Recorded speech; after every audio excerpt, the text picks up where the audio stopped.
It's 2025, and after a strange shift in geopolitics and world powers, the USA and the UK have found themselves going to war with each other. These longtime allies that once fought side by side in World War II in Afghanistan have become arch enemies fighting for global dominance. The rest of the world looks on in horror. But who will win? There's one fact that's hard to ignore. One side is larger than the other by a long way: the United States. Based on size alone, the US military is the clear winner. It boasts over 1.4 million personnel, compared with a measly 149,000 in the UK.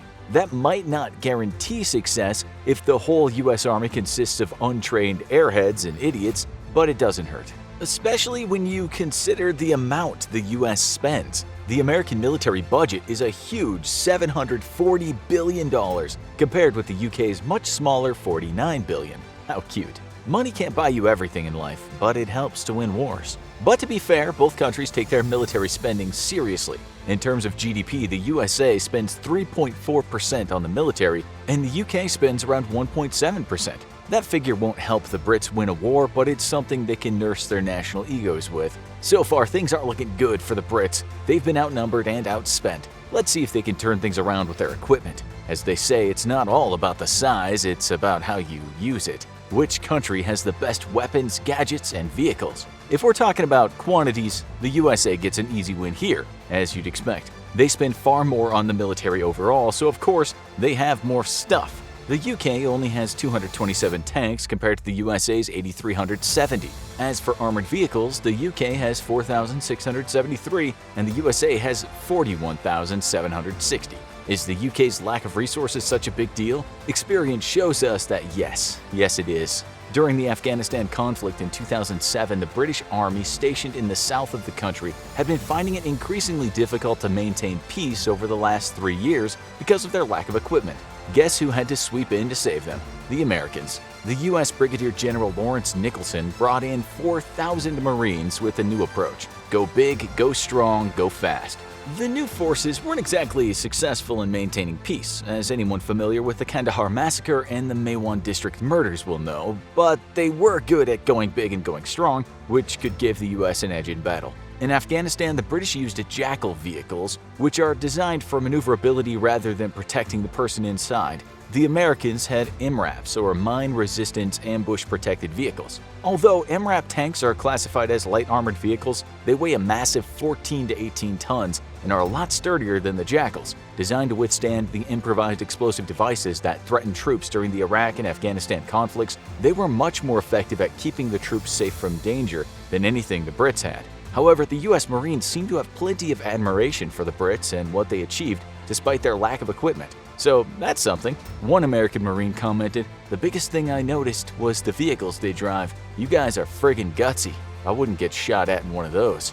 Does having more flimsy vehicles make the British the weaker side, or just more badass? It depends on which way you look at it. Another difference between the British and US armies is their deployment of women on the front line. We don't want to say women are better or worse in the military than men, because that'd probably start a war in the comments section, so we'll let you decide, but it's definitely worth mentioning. In Afghanistan, the US Marines were shocked to see women wandering around shower blocks wrapped in nothing but a towel, with no cares in the world. The US does have women in the armed forces, but they aren't always allowed to be on the front line or live in close proximity to their male counterparts. In the UK, on the other hand, women are seen as equals. Revolutionary concept.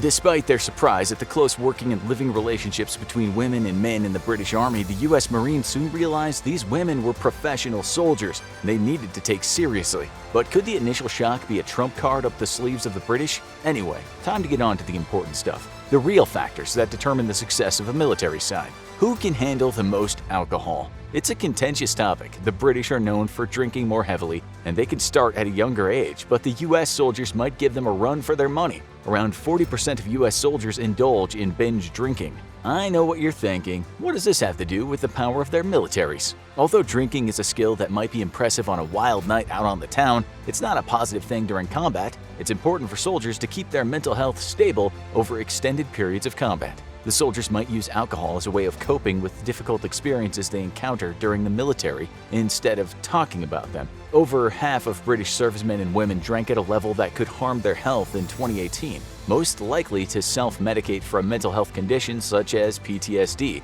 or post-traumatic stress disorder. Similarly, alcohol as a coping mechanism is a huge problem among veterans. Wow, things just got dark. Back to a more lighthearted topic. You can't mention the drinking preferences of the British without mentioning their ultimate beverage of choice, tea. In contrast, the US prefers coffee. Does this affect the combat performance of either side? Time to find out. Many British tanks and armored vehicles are fitted with water-boiling devices. Cube-shaped kettles enable the troops to boil water inside the protection of a tank and drink tea to their heart's content. Maybe that's why the British were willing to sacrifice the sturdiness of their vehicles in Afghanistan. This might seem a bit eccentric, not to mention pointless, but hear us out. During World War II, a large number of fatalities were caused by crew members having to leave the safety of their tanks when they needed a break. There was only one reasonable solution: let them make a brew inside the tank. That way, the troops were less of a target for enemy fire. 10 out of 10 for ingenuity. Who knows, maybe this could be their secret weapon in a future war. There's nothing like a fresh brew to keep an army going. But don't discount the Americans, because they also seem to recognize the importance of a lovely warm beverage. The U.S. Army aims to ensure coffee is always available to its soldiers, whether in ration packs or at garrisons. Sometimes there are shortages, so improvisation comes into play to give the soldiers their daily fix. During the Korean War, some soldiers indulged in sock coffee filtered using a sock. Or, if the worst comes to worst, they just mix instant coffee granules with cold water and down it like a shot of vodka. Lovely. It's worth it to have that caffeine coursing through your veins ready for battle. Clearly, both sides have their vices, but we'll have to give the Brits the edge on this one, based purely on the fact that they're less likely to drop dead from swallowing some questionable feet fungi. In this capitalist world, soldiers aren't just fighting for their national pride or a noble cause. They also want to receive their paycheck at the end of it all. The draft ended in 1973 after the Vietnam War in the USA, making the Army a professional, career-oriented force. In the British Army, the national service officially ended in 1960, and it transformed into a professional army in 1963. So who gets the fattest check? New recruits in the British Army start on a salary of £15,985 a year in training, soon going up to $20,400 when becoming a private. After a few years, if they can reach the rank of sergeant, the salary will go up to £35,853 a year. That's around $46,000. In the U.S. Army, new recruits can expect to earn $24,512 a year as a private first class after initial training. A sergeant earns anything up to $29,610 a year. So we have a clear winner here. Let's hope the Americans don't find out, or they could end up switching sides. Now that would be an interesting war. With so much money, you'd hope the British soldiers would go through a half-decent training program. Let's find out if that's the case. In the UK, most soldiers complete a 14-week common military syllabus, followed by specialist training for different trades and divisions. US soldiers train for slightly less time. They complete a 10-week basic combat training course, then complete more career-oriented training. Overall, both countries offer a similar style of training based on fitness, discipline, and weaponry. It's hard to say that one country is definitively superior here, but there is one key difference: the age of the recruits. A U.S. soldier must be 17 to join the forces with parental consent, or 18 without the consent. Meanwhile, Brits can join at the age of 16 if they have parental consent, making the UK the only NATO country to recruit young people into its military at age 16. It's a controversial policy, considering these recruits must remain in the Army until they're 22, and they can't even vote or drink alcohol until they turn 18.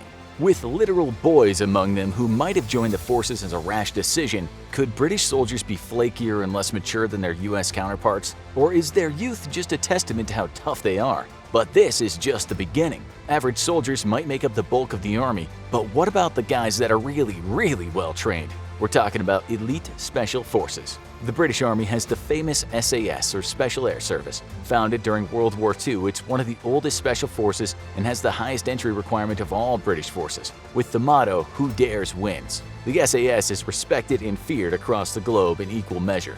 It's heavily involved in reconnaissance and counterterrorism, meaning most of their work is below the radar and people like us can't get too nosy about it. However, they do plenty of cool and hardcore stuff, like rescuing hostages. Not to be outdone, the US Army has the highly respected and admired Delta Force, also known as the 1st Special Forces Operation Detachment.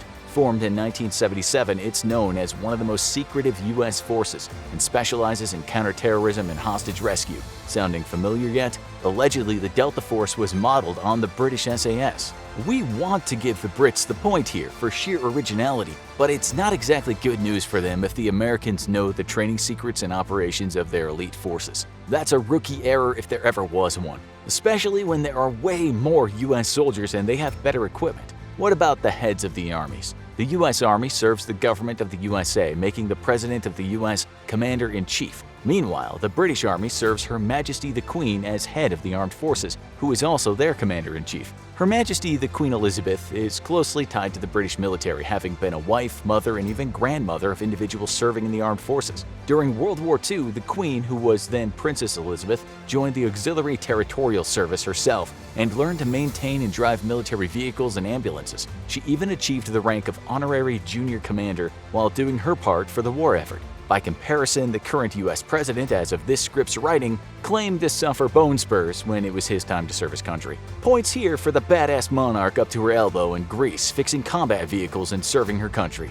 Overall, the British and American armies are matched fairly evenly in terms of their training and structure. It doesn't exactly come as a surprise, considering their histories are so closely linked. Realistically, the Americans would likely have the upper hand in any war against the Brits due to sheer manpower and weaponry. But let's hope the two sides can settle their differences over a cup of tea or coffee. Now check out our India and China military comparison and our India versus Pakistan comparison.